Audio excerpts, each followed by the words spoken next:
this presentation is actually going to be based on a paper, a rather long and complicated paper, which if anybody of you is interested in getting a copy, you probably could get it from Dr. Sunil. But I am just going to give you a very short overview of what is in that paper. And I hope that you find it covers a very wide area, and I hope that you find it interesting. Now, as you can see, it is looking at this question of Advaita. And the reason it is looking at this question of Advaita is because I think that that Advaita may actually help us to come out with some responses to the critical situation that the human species is facing today. Before I get on to the paper, I will tell you a few things about where I come from, because there are a couple of things which are not widely known.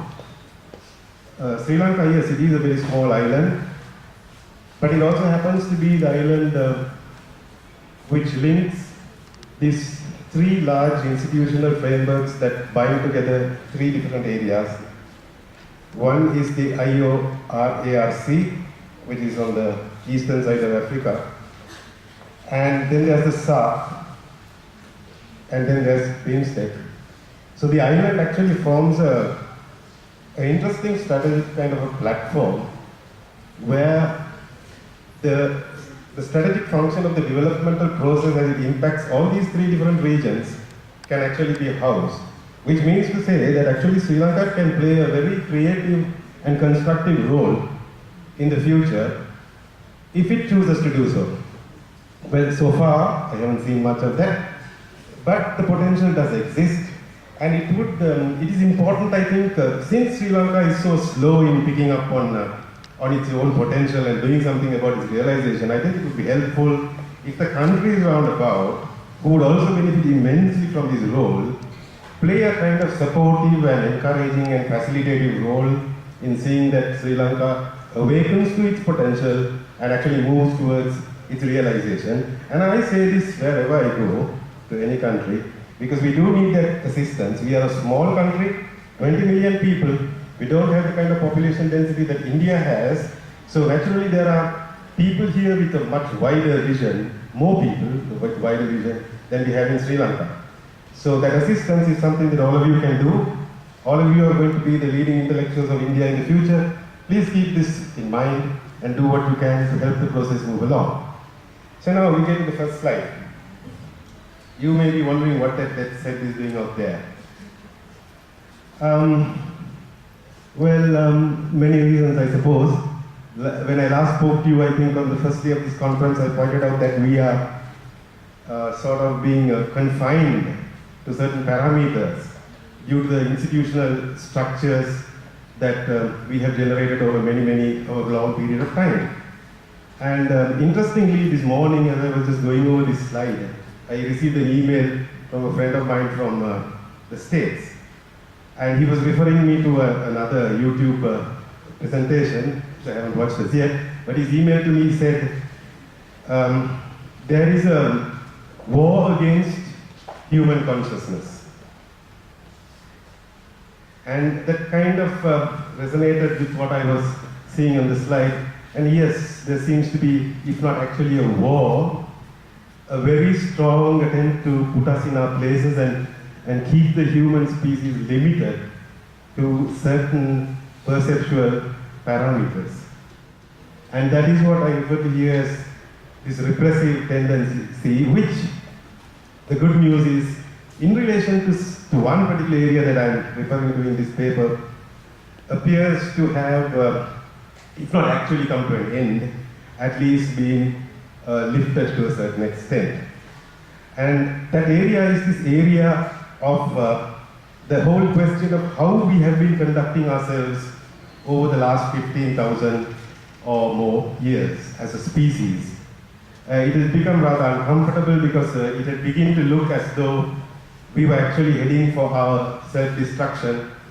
And what happened is when people tried to point that out, they were being silenced. They were not actually being shot, or they were being threatened to some extent. but they were not given a forum and they were not allowed to participate in the developmental debate. They were given various excuses, which may have sounded logical, but as you can see, what's written out there in magenta, we must be free to perceive, and we must be free to articulate what we perceive, and we must be free to do what we perceive must be done.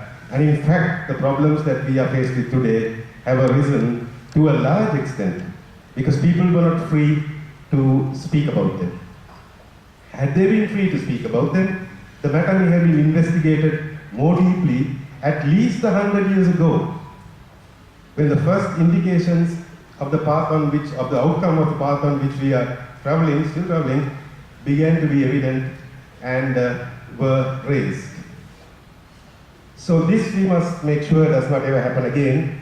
And this tendency began to, this repressive tendency began to kind of lift only after the World Bank came up with its report in November last year, saying we have to turn down the heat and that we're going to have a 4 degrees rise of temperature, and that's bad news. The report did not mention the fact that we are not going to come up to 4 degrees and stop there. It was silent on that issue. So while on the one hand I'm glad that the repression is somewhat lifted, I think now there's a need to work, and to work fast, to do what we can. And as you will see, the situation is pretty bleak. The way we have conducted ourselves, the kind of a civilization that we have built, these are the contributing factors to the situation that we are in now. And underlying to all my thesis is that there is a perceptual paradigm, and there is a possibility of moving from that perceptual paradigm to another one, and that is what we're talking about.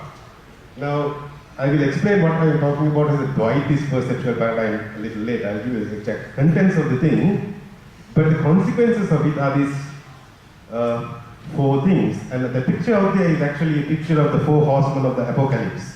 That may reflect my Christian background, but it certainly does indicate it resonates with the fact that there are 4 very clear issues which are driving us to our destruction, and all 4 have been generated by us.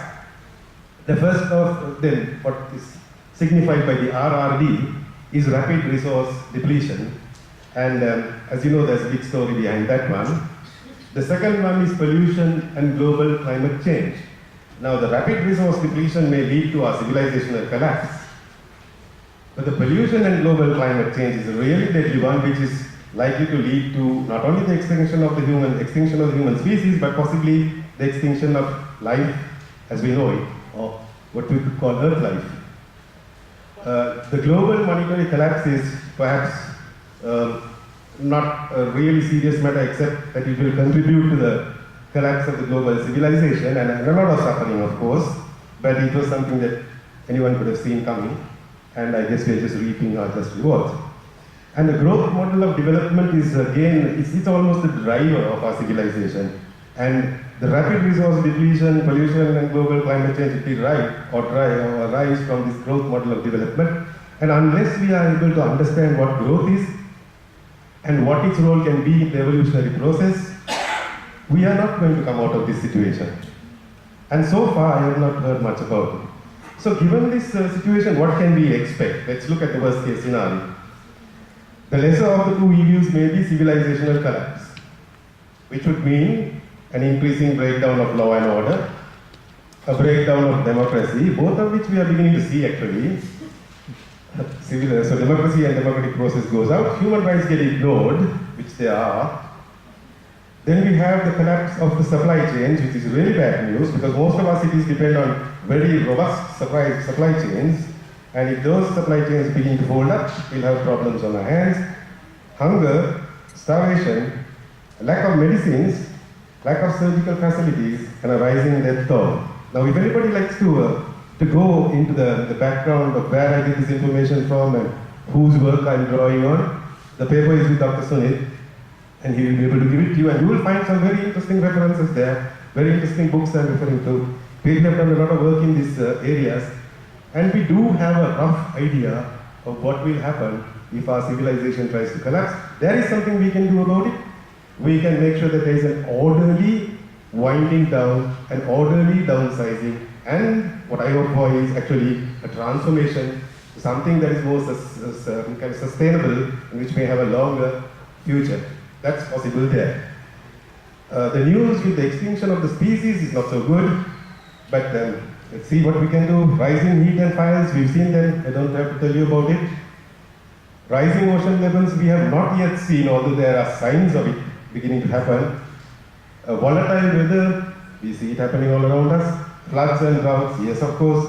Epidemics, not yet, can be pretty bad. We are seeing something else which I didn't really expect, is resistance developing in pathogens, which is beginning to look somewhat a matter of concern. Then the whole question of civilization collapse itself contributing to the extinction of the species. We are beginning to see tectonic volatility. I think there's going to be more to this than we suspect or expect. And bolide impacts, again, a rather strange phenomena. After so many years, we seem to be attracting the attention of the cosmos, or at least some parts of it. You see, it's almost as though someone is throwing stones, trying to wake us up. Now, why do we not see these things? You know, a few of us see it, no doubt, but by and large, people don't see these things. They're going about their work, you know, like nothing has changed. Now, this is an area which I'm very interested in. I think there are actually two kinds of people, and maybe to provoke more thought into this kind of area, I say that maybe that speciation is possibly happening amongst the human species. That's something that you have to think about a lot before you actually push the plane. But I'll start right from the extreme, saying, yeah, as a species we are beginning to speciate, and then let's talk about it and see. Now, so let's talk about the two kinds of people. One kind of person, and that's the majority of the human species. These people see the world as a collection of objects, discrete objects that have been created. Most of them think that they have been created in time and space, and they see themselves as autonomous entities who have also been created in time and space and put into this world of discrete objects, and the whole thing is going to come to end in time and space as well. Now, these majority are the ones who have actually generated this global civilization of the human species, and the other day there was a learned doctor here who said that we are all to blame for this. I beg to disagree. I certainly do not contribute to this kind of thing, and I do everything that could lead in the contrary direction. So I don't think that the entire human species contributes to this idea that this global civilization is a great thing, and this is exactly what we want. I don't think people in Africa and many people in the rural areas in India, and certainly in Sri Lanka, think that it's a great thing. They seem to be having a raw deal out of it. So while some people might think it's a great thing, they don't. And a lot of these people who don't think it's a great thing actually see the world in a quite different way, and they have different aspirations. It's changing pretty fast, but there's still quite a few of them. Now, there's a minority of people who actually see the world as a kind of a process that doesn't actually have a beginning or an end. And they see that this process sort of proceeds along its process of becoming on the basis of the perceptions that it makes of itself, and they see themselves as perceptual mechanisms that have been generated by this process in order to perceive potential pathways of its own becoming. So these are the two kinds of people. And it is the second kind of people, because they see the world as a process, who are able to perceive processes. So they are the people who can see the consequences of what you do in the long term. And there are very few of them. And that is why we are finding it so difficult to pull out of this track that we are on. And I happen to be aware that UNICEF is trying out a pilot project to actually create what it calls systems thinkers. It's running in 30 countries.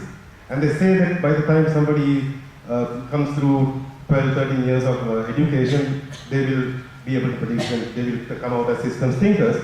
Well, it's running, and let's see. I'm not by any means sure that systems thinking and uptight are the same thing, but at least there's recognition that we need a new type of human being to pull us out of this crisis, and I think that's a step forward. Now, I refer you to the works of Ian McGilchrist, who talks also about these two kinds of people. two kinds of thinking, two kinds of perception. Okay, so I think it's two kinds of people who live in two different worlds. One world we could call Dvaitya Loka, and the other one we could call Advaitya Loka. But it could also be two different kinds of perception, two different kinds of functioning levels in the same human species, and that there are no two different worlds. There's just one world, but we're seeing it in two different ways from two different perceptual paradigms. Ian McNeill is a good read. 20 years of solid research done in the field, very interesting. Patzek has been advancing the theory that we are kind of hardwired for disaster. There's nothing much that we can do. There's going to be a crash, and it's going to take 80,000 years before things stabilize again, and anything like life can emerge. Right? General medicine has been saying that we need a new world view. Now these are all kind of connected to what I've been saying, and that's why I put them out there. So Dvaitya and Advaitya. So there's this movement from Dvaitya Loka to Advaitya Loka, or from one perceptual paradigm to another, from one way of seeing the world to another. The Dvaitist or the dualistic perspective has produced what it can produce and is leading to a disaster. Now the movement has got to be made to Advaitya, and that is the movement that I'm referring to here. And that along with that movement comes what I could call a mission, because it behaves like a mission, not that it is a mission, not that there's any big mission registered somewhere with the president and vice president and all this thing. It behaves like a mission in the sense that it's a group of committed persons who are sent into a foreign country in this sense, Dvaitya Loka, to conduct negotiations, establish relations, provide scientific and technical assistance, etc. for people who want to make a change. And then it's got goals. So the goals are the global perceptual process and global strategic guidance system. Right, now all these different people, they are not, just another issue, that's the whole pyramid and the network, because our current global civilization is structured on the organization form of a pyramid.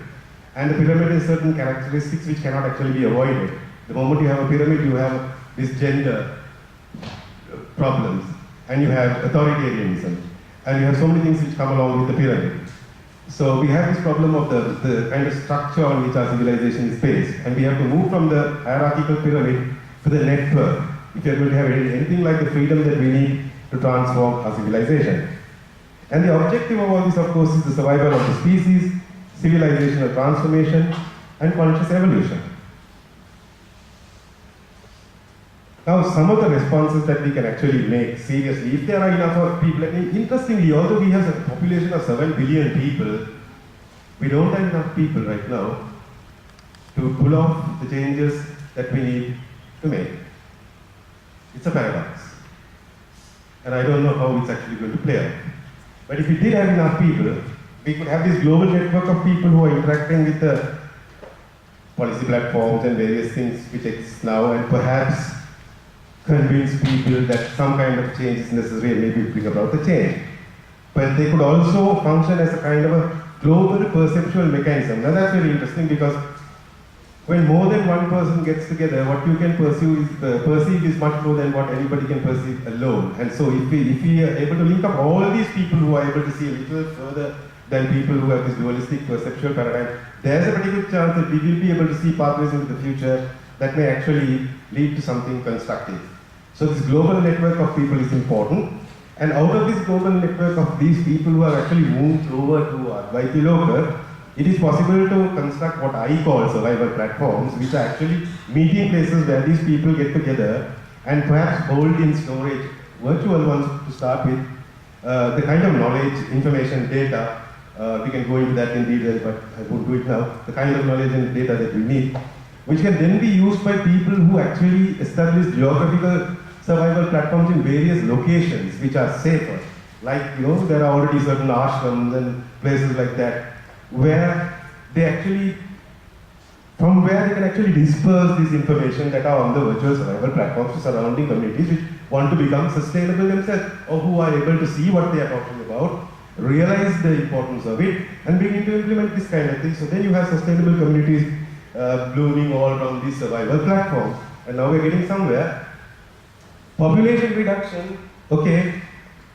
Like I said, we've got 7 billion people, but not enough people to pull off this stunt. So we have too many people. I'm not saying we can, I mean, okay, something may happen and they may die. But I'm not saying that that's the best kind of solution. But if we have the delinking of access to the main support systems, basically delinking of access to the commodities you need for day-to-day life from access to wages.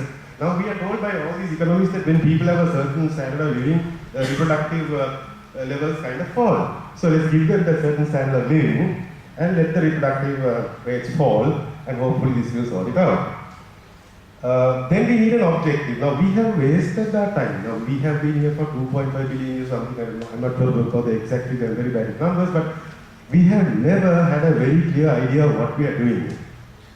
And I think that's not excusable because we have communication capacities, we have organizational structures, and as a species, we have got to be very clear on what we are doing. And in order to be very clear on what we are doing, we need to know exactly the dynamics of the cosmos. Because we are part of this cosmos, we came out from inside the cosmos, we did not come in from outside. We are very much a part of it. So we have to understand very clearly the dynamics of the cosmos and the direction in which it is going, and then we have to make a choice as to what contribution we are going to make and what role we are going to play. And that's the only way to have a kind of meaningful existence as a species. Otherwise, I don't know really where we are going to go. The last one, collective individual living, is not very important, but in order to really, it's just something that I've been experiencing by talking to so many people. The kind of structures we have, we live together in little clumps, and we tread on each other's toes, and very often we have to sacrifice some of the things that we really would like to be doing in the interest of somebody else.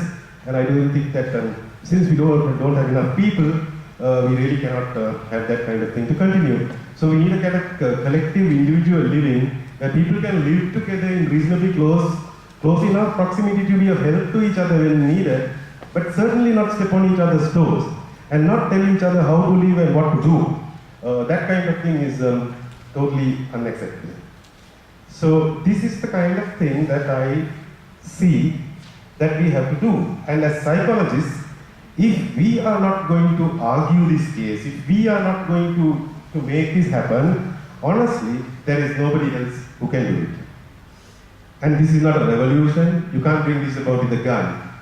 You have to bring it about by perceptual modification, by actually creating the pathways and the impetus that will enable people to move from this dualistic perceptual paradigm to the non-dualistic one. And I don't think now I've taken up too much of your time. Am I? No? So in closing, I would just like to read something which says just what I've been saying, but in a more simple kind of way. And it is, the title of this is Together We Must Decide. And here it goes. It has taken me years of time so long that you cannot even conceive of, in order to figure out how to come to life as, within, through, and around you. To become you, I had to surrender myself to you. I had to give you complete control over your destiny. Only the hope that you would awaken to wisdom and perceive the process of my evolution through which you have emerged, understand the principles along which it is structured, and work together with me towards its further development remained with me. It is only my faith that you can accomplish this task that stirred me to set you free. It has not taken you long to reach the stage where you are awakening to this painful reality of yourselves being part of me.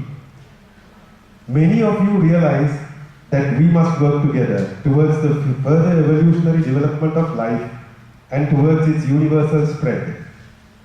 Many of you realize that the resources of the planet have to be conserved and used sparingly towards this end and not squandered in the meaningless and obsessive generation of desires and their compulsive satisfaction. Many of you realize that the time has come to change direction from this meaningless goal to the greater goal of my universal evolution. You are rapidly running out of time. The desires you obsessively generate know no limit, and your compulsive search for their satisfaction consumes Earth's resources at an ever-increasing speed. This same desire has led you to breathe without objective or restraint, so that there are far more of you than are required for the purposes of evolution, and this has led to the extinction of so many resources which were at your disposal. Your search for individual immortality has polluted your own genetic pool, and soon the sick and degenerate genes will outnumber the healthy. Eternity, if you find it, will be your death sentence, since the old will live forever, leaving no room for the new to be born. Those of you who are awakening, those of you who are awakened, what will you do? Will you destroy yourselves in despair? Will you turn cynical and drown yourselves in an orgy of desire and consumption? Will you join me in my work that proceeds slowly, patiently, subtly, sometimes creeping forward imperceptibly, sometimes springing forward in great bursts of energetic action? Will you link up with my wisdom which resides within you? For are you not part of me? Will you learn my wisdom and hold my hand, even as I hold the hands of the many others like you who have awakened? Will you heed my voice when it comes from within you? Will you be wise, patient, and silent until the time comes to act with precision and decisiveness? In short, will you become one with me, or will you persist in being you? You must choose, for the time is coming soon when a choice will have to be made. What do we do with the unheedful? What shall we do with that which has become a hindrance to our purpose? Shall we sweep the slate clean and begin again? Shall we preserve the few who have awoken from the coming tide? The one is easy, the other difficult.